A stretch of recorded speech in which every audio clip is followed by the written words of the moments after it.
হে everyone, so আজকের হচ্ছে NTPC study চ্যালেঞ্জে 5th ডে। সো আমি ফার্স্টে যেহেতু ড্রয়িং করি, তো ড্রয়িংটা আমার কমপ্লিট হয়ে গেছে। ড্রয়িংয়ের পরেই আমি তারপরে জিকে নিয়ে বসি, আর দেন তারপরে আমি এমএ স্টাডিটা করি। তো জিকেও মোটামুটি হয়ে গেছে।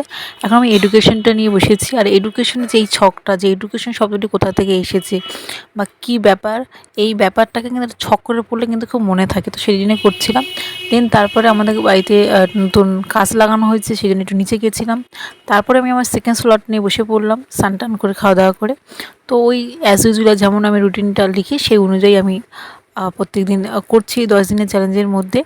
আর একটা কথা তোমাদেরকে বলবো, আমার যখন পড়া হয়ে যায় তখন আমি কিন্তু টিক দিয়ে দিই যে আমার এটা পড়া হয়ে গেছে এবং কত নাম্বার পেজে। আমি যদি বই পড়ি, বইয়ে দিয়ে পড়ি কোনো টপিক, তো সেটাকে আমি লিখে রাখি। আর যদি অনলাইন ক্লাস করি ইউটিউবে, তো সেটাও আমি লিখে রাখি সেই ইউটিউবের চ্যানেলটা। তো এইভাবে যদি তোমার ট্রিক্সটা ফলো করো না, তোমাদের মনেও থাকবে।